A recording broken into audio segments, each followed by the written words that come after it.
El CERNAC presentó un recurso de queja ante la Corte Suprema con el objetivo de proteger a todos los clientes afectados por el caso de las repactaciones unilaterales realizadas por la empresa La Polar.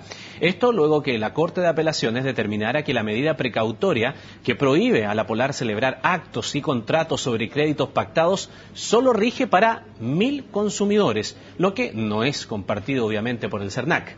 Las acciones judiciales del organismo público cobran mayor importancia luego que los ejecutivos de la multitienda advirtieran que las eventuales multas que deban pagar podrían llevar a la quiebra a la multitienda y con eso perder todos, los clientes, los acreedores y los 7.000 trabajadores que perderían su fuente laboral. De este y otros temas conversamos a partir de este minuto con el ministro de Economía, Pablo Longueira. Ministro, muchas gracias por conversar con nosotros. Buenas tardes.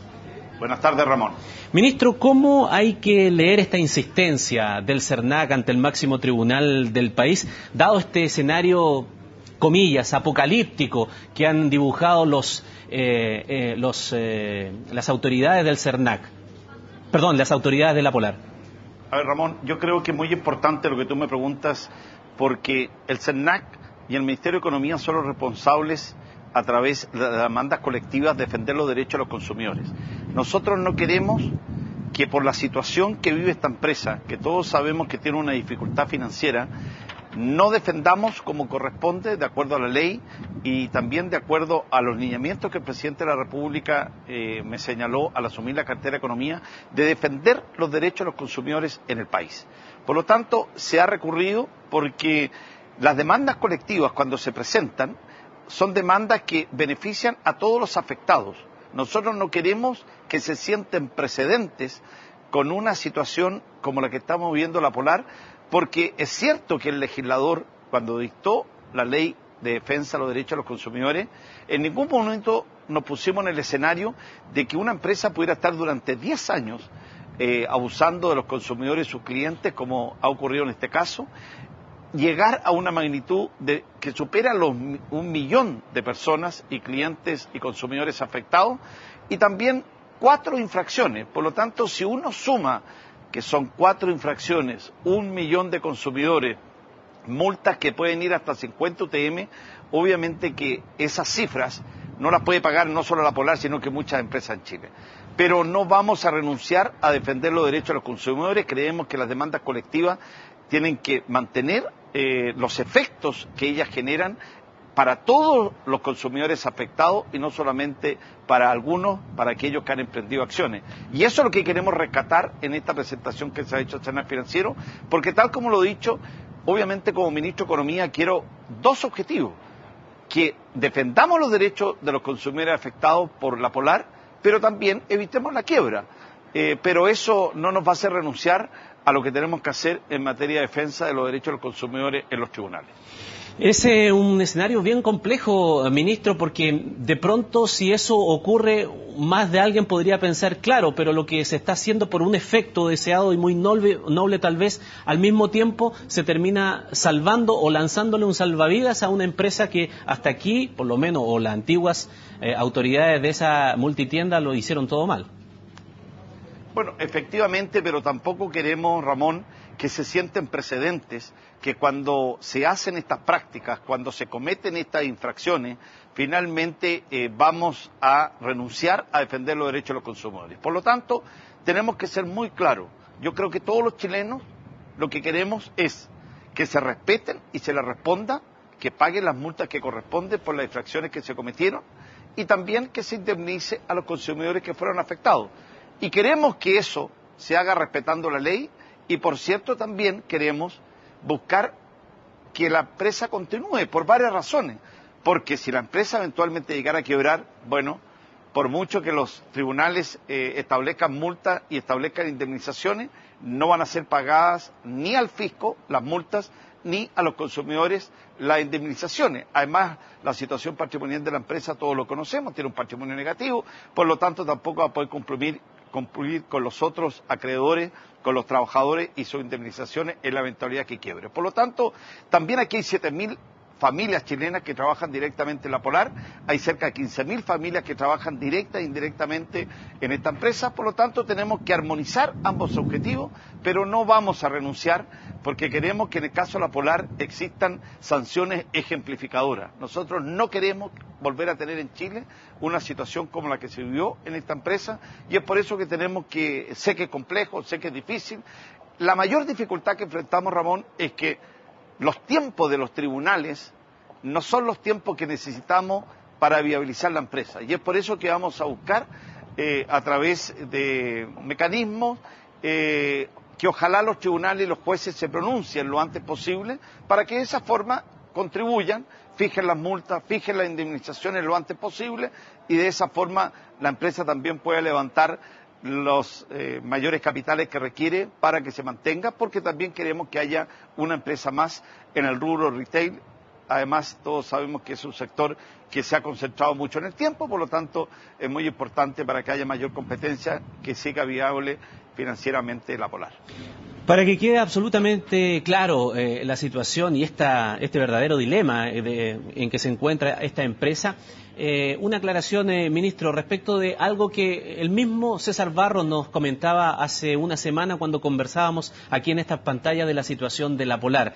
Él decía, no estamos pidiendo un perdonazo, no estamos pidiendo no pagar, sencillamente es que los tribunales no vayan por el máximo de la multa, porque ahí sí que prácticamente no tenemos cómo responder. ¿Eso qué significa? Que el CERNAC ¿puede pedir que las multas sean menores o va a insistir que ir sobre el máximo de lo que dice la ley? Ramón, nosotros en todos los alegatos que hemos hecho en los tribunales a través del CERNAC, su director ha pedido, frente a la gravedad de las infracciones y a la magnitud que se cometieron, los máximos. No tenemos otra alternativa. No hay explicación para la ciudadanía que el organismo que detectó estas irregularidades y que finalmente presentó las demandas colectivas defendiendo los derechos de los consumidores, en un caso de esta magnitud no pida los máximos.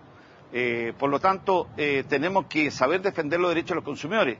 Lo que sí son los jueces, son los tribunales, los que tienen que definir cuánto va a ser finalmente lo que terminen pagando como multa, que es de recaudación fiscal, y también cuánto se fije en la indemnización para los consumidores.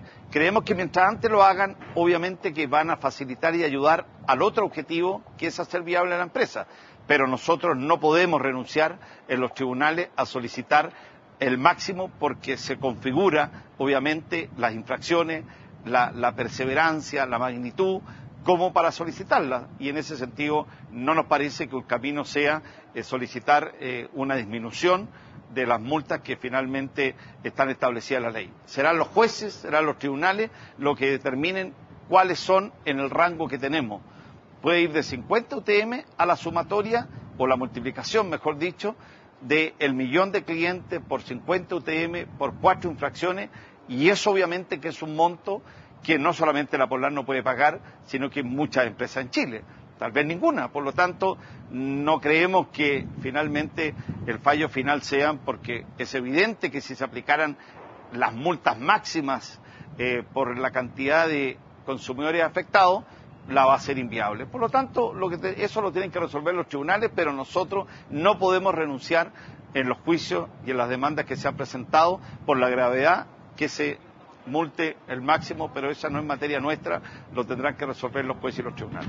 Una última observación o planteamiento respecto a esto para luego hablar de la ley DICOM, aprobada ayer también en el Congreso, ministro. Algunos han hecho observaciones, tal vez usted lo ha escuchado, respecto de la reunión. Ayer estuvo, por ejemplo, con los sindicatos de trabajadores de la Polar, entiendo una reunión, antes lo tuvo con el presidente del directorio de la empresa, César Barros. Y más de alguien le escuché decir, ¿por qué esa asimetría? Tal vez una persona, una pequeña pyme, puede ir y tocar la puerta del ministro y recibirlo cuando tiene problemas económicos, o solamente porque esta es una gran multitienda. Mire, si hay algo que ha caracterizado, Ramón, mi periodo desde que asumí la cartera de Economía, es que hemos hecho un énfasis, hemos puesto de pie a las pymes chilenas, estamos este año implementando el año del emprendimiento en Chile. Tenemos innumerables iniciativas que apuntan a ayudar a las pymes chilenas. Decretamos y hicimos un decreto que otorgó el sello ProPyme, que permite que las empresas grandes se certifiquen si tienen buenas conductas de pago en 30 días. Las puertas del Ministerio están abiertas para todos. No me parece un planteamiento que tenga fundamento. Creo que cualquier persona bien intencionada tiene claro el impacto que ha generado en Chile las conductas y también el impacto que significaría que esta empresa no sea viable. Y es por eso que si el presidente de la empresa y los sindicatos y la Federación de Sindicatos de la Polar me han pedido audiencia, al igual que lo hago con todos, se puso en los plazos que correspondían, fueron recibidos y me parece que es parte de la tarea que tiene que hacer un ministro de Economía. Por cierto que uno dará una prioridad de acuerdo al efecto que significa. Aquí hay 7.000 familias involucradas directamente, pero quiero ser muy honesto, las puertas a las pymes han estado abiertas desde el primer día que asumimos la cartera. Por cierto que dependerá de la agenda que uno tiene que tener, pero las puertas están abiertas para todos, pero tenemos que hacernos cargo que aquí es importante recibir a una empresa por la relevancia que tiene y por el impacto que ha generado en la opinión pública y por la masividad de los abusos que se cometieron. Por lo tanto, me parece que una federación de sindicatos y una confederación del comercio, que es una organización sindical muy prestigiosa en el mundo sindical del país, si me pide audiencia, por cierto, que lo voy a recibir. Y además porque son representantes de miles de familias que trabajan no solamente en la Polar, sino que en el rubro comercio. Y creo que es legítimo el planteamiento que ellos han planteado y creo sinceramente que los chilenos bien intencionados lo que quieren es que la empresa responda. Quiero ser muy honesto, ni el presidente ni los sindicatos fueron a plantear de que no pagaran multas y no pagaran indemnizaciones. Ellos tienen claro que lo tienen que hacer, pero también tenemos que contribuir a que esos fallos sean lo antes posible y hacer viable la empresa, porque creo que nadie gana. Por de pronto hay una cosa más que obvia. Si finalmente llega a quebrar la empresa, que solo la responsabilidad la tendrán aquellos que cumplieron y no el Ministerio de Economía por estar defendiendo los derechos de los consumidores, y quiero ser muy claro en eso, Ramón, bueno, finalmente queremos que sea viable porque queremos que haya una empresa más. Es una fuente de trabajo de muchas familias que sienten hoy día angustia e incertidumbre y no tengo ninguna duda que lo que quieren los chilenos es que logremos estos dos objetivos, que se responda pagando multas, que se indemnice a los consumidores afectados lo antes posible y también que se levante el capital para que esta empresa siga colaborando en una mayor competencia en el mundo retail, que ya está muy concentrado, y adicionalmente permita generar los empleos que genera. Ahora, ministro, respecto de la aprobación de las regulaciones a DICOM, en general prácticamente han sido todas buenas opiniones, buenos comentarios, salvo la Cámara de Comercio de Santiago, que ha señalado que la ley deja ciega a los pequeños comerciantes, que le quitan un instrumento tremendo para poder evaluar comercialmente con quienes están negociando. ¿Qué le parece esa crítica? No comparto esa crítica ni los comentarios. Es una ley que ha sido aprobada unánimemente en el Senado y en la Cámara de Diputados. Creo que el despacho de esta ley va a permitir que volvamos a tener un registro de malas conductas de aquellos que tienen malas conductas. No podemos tener en Chile un DICOM que no haya nadie, Ramón. Pero tampoco podemos tener en Chile un DICOM donde estemos casi todos los chilenos. Y es por eso que esto va a permitir que muchos emprendedores puedan reinventarse y volver a producir. Hay muchas familias y muchas personas que muchas veces cuando postulaban a un trabajo, por el hecho de estar en el DICOM, se les negaba la posibilidad de acceder al trabajo. Hay mucha gente que al ser atendida por estar en el DICOM y no poder pagar, no era atendida. Por lo tanto, el objetivo de estos registros es que estén las personas que tienen malas prácticas, malas conductas, gente que no paga, gente que abusa, gente que tiene como costumbre, gente pilla, pero no pueden estar la inmensa mayoría de los chilenos, que muchos de ellos, Ramón, han llegado a no cumplir por razones ajenas a ellos. Hay mucha gente, como me ocurrió el día lunes que fuimos a Constitución a ver la reconstrucción, que habían pymes que me decían, ministro, yo sigo totalmente endeudado por el terremoto y no puedo cumplir. Entonces es muy diferente una persona que finalmente no cumplió sus compromisos porque un fenómeno en la naturaleza le destruyó toda su actividad económica y no la ha podido levantar. Es muy distinto también cuántas pymes en Chile, Ramón, están endeudadas, perdieron su capital, le deben plata al fisco a través de la tesorería porque no han podido pagar sus impuestos, le deben plata a los trabajadores a través de las imposiciones porque no las pudieron cumplir, porque no se reaccionó en forma oportuna la autoridad en las recesiones pasadas. Tuvimos intereses de un 14%. ¿Cuántas empresas en Chile son capaces de resistir un interés de un 14%? Entonces, finalmente, son empresas que, por malas decisiones políticas y porque la autoridad económica no actuó enfrentando la falta de liquidez en su minuto, se endeudaron, no pudieron cumplir. Hay otros que por el terremoto, por distintas razones. Por lo tanto, esta es una nueva oportunidad para miles de emprendedores del país y ojalá los dirigentes de la Cámara comprendan que esto es algo que contribuye a despertar este espíritu de emprendimiento en Chile. Este año lo hemos definido como el año del emprendimiento. Tenemos una agenda para que los emprendedores de Chile se atrevan a hacer empresas. Queremos más empresarios en Chile y no menos empresarios. Queremos que ese talento emprendedor que tienen las familias de clase media, la gente que trabaja en Chile, lo pueda desarrollar. Y para eso necesitamos que los registros de los datos comerciales de las personas cumplan su objetivo. Que estén ahí aquellas personas que, porque son frescos, porque son pillos, porque no tienen como buena conducta, estén identificadas. Pero cuando llegáramos a estar prácticamente todos los chilenos en INDECOM, hay algo que está fallando, y este proyecto de ley lo que hace es corregir esto, perfeccionarlo y abrir una nueva oportunidad. Hoy día dimos a conocer, Ramón, vengo precisamente de un seminario en la Escuela de Derecho de la Universidad de Chile, la ley de quiebra. Vamos a hacer una ley de quiebra muy moderna en Chile. Chile es uno de los peores países del mundo en materia de quiebra, porque tenemos que facilitar el emprendimiento. Y esta ley la vamos a dividir en dos. Una ley de quiebra express que permite que los pequeños empresarios, las pymes del país, las empresas que tienen poco patrimonio o que tienen poco tiempo, si fracasan, es muy importante que la gente sepa, la estadística internacional de 10 empresas exitosas, ese emprendedor fracasó en 8. Por lo tanto, es natural que las personas que emprenden negocio, inventan cosas, se embarcan en una aventura emprendedora, fracasen. Lo importante es que vuelvan a intentarlo y por eso que necesitamos una ley de quiebras moderna y es por eso que vamos a tener dos leyes de quiebra. Una express para el pequeño emprendimiento, para el microemprendimiento, cuando hay muchas personas naturales que su actividad económica lleva incluso su propio nombre, su RUT. También solucionamos las quiebras personales. Y también nos hacemos cargo de las quiebras grandes, de aquellas que tienen más patrimonio, y es por eso que estamos modernizando también la ley de quiebra.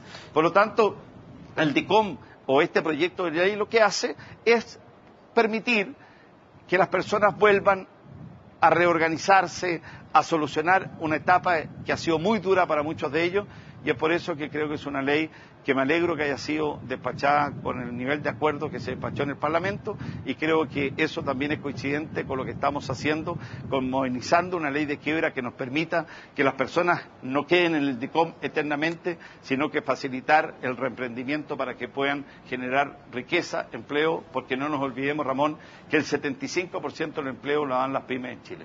Ministro, estoy absolutamente pasado en el tiempo, pero no puedo dejar de hacerle una última consulta, porque usted ha sido aludido a propósito de la situación de RN-UDI en estos últimos días en varias ocasiones por muchos actores políticos, señalando que lo de RN no tiene por qué nadie sorprenderse, porque en una visión más de Estado se hacen acuerdos con la oposición, y ahí lo sacan a colación a usted, señalando que tuvo un acuerdo con Ricardo Lagos en su momento, cuando esa administración pasaba por un mal momento. ¿Encuentra que entonces ese argumento es válido, que es justificado y por lo tanto lo de RN no tiene nada que sorprender? No me parece que sean comparables las situaciones. Eso es lo que ocurre habitualmente en política, que la gente puede decir cualquier cosa, pero no son comparables los escenarios. El escenario del acuerdo de modernización del año 2003 lo hicimos para responder como opositores a un escenario muy complejo que estaba viviendo el país. Y nosotros, siendo opositores, tomamos unilateralmente una decisión que estimamos que era fundamental para Chile, que era enfrentar las situaciones de corrupción que estaba viviendo el país, que tenía entrampado el gobierno en esa oportunidad, y eso es un acuerdo que no tiene nada que ver desde el punto de vista de los compromisos como coalición. Nosotros en ese momento, la UDI y Renovación, frente a un escenario, tomamos decisiones diferentes. nosotros en ese caso quisimos colaborar, contribuir con una agenda de modernización para que el país saliera de una crisis compleja que estaba viviendo el periodo del presidente Lagos, al cual estamos haciendo referencia, que fue el año 2003. No tiene nada que ver, y esos son los errores que muchas veces se comete en política, tratar de mezclar situaciones diferentes. En este caso, el gobierno, la alianza, estamos en el gobierno nosotros, estábamos trabajando conjuntamente, hubo una reunión del ministro de Interior con los presidentes de los partidos, se acordó en esa reunión trabajar conjuntamente, ese fue el acuerdo que se tomó en materias institucionales que son muy importantes y son el eje de una coalición de gobierno, y ese trabajo conjunto que está haciendo fue interrumpido al dar a conocer un acuerdo con una fuerza política de la oposición sin el conocimiento del gobierno ni tampoco en este caso la UDI. Y obviamente que eso genera desconfianza, por lo tanto no mezclemos peras con manzanas, no tienen nada que ver. En ese minuto cada partido llegaba a acuerdos con el gobierno y nosotros llegamos a un acuerdo con el gobierno. Aquí no estamos hablando de un acuerdo de un partido de la oposición con el gobierno de la alianza, estamos hablando de escenarios completamente distintos. Por lo tanto, estos son, Ramón, los frecuentes errores que se cometen en política de tratar de argumentar con cosas que no son argumentables, no son comparables, y obviamente que en ese periodo nadie reclamó. Incluso quiero agregar más, cuando hicimos el acuerdo con el presidente Lagos, yo una de las condiciones que puse era que se invitara a todos los partidos políticos a ese acuerdo. No fue un acuerdo excluyente, muy por el contrario, una de las condiciones que la UDI puso al presidente Lagos era que se invitara a todos los partidos políticos, incluido Renovación, a suscribir esa agenda de modernización para enfrentar ese momento, y todos los partidos se sumaron. Por lo tanto, no es comparable. Aquí tenemos que priorizar la unidad, eso es lo que quieren los partidarios, y yo me alegro que este episodio haya vuelto a su objetivo original y ambos partidos ayer hayan acogido el planteamiento que les hizo el presidente de la República, que primero vamos a trabajar al interior de la alianza, tenemos que alcanzar consenso. No nos olvidemos algo muy importante, Ramón, porque cuando hablamos de cambiar el sistema electoral, aquí la Concertación durante 20 años ha planteó cambiar el sistema electoral y nunca lo hicieron, porque la verdad es que mucha gente no dice lo que piensa, hay mucha gente que quiere conservar los efectos del sistema uninominal, hay muchos que quieren hacer perfeccionamiento y hay mucha gente que no se atreve a decir lo que dicen los pasillos. Entonces, finalmente, 20 años nunca lo hicieron la Concertación. Nosotros vamos a hacer un esfuerzo para perfeccionar el sistema electoral, pero creemos que eso se tiene que hacer en primer lugar al interior de la alianza, y una vez que nosotros tengamos un acuerdo, ofrecerlo en el Parlamento para ver si podemos avanzar y perfeccionar también materias institucionales importantes como un sistema electoral. Ministro Pablo Longueira, muchísimas gracias por su tiempo para hablar de todos estos temas con nosotros. Que esté muy bien. Gracias a ti, Ramón. Así nosotros también cerramos esta media hora informativa, nos separamos por un instante y ya regresamos.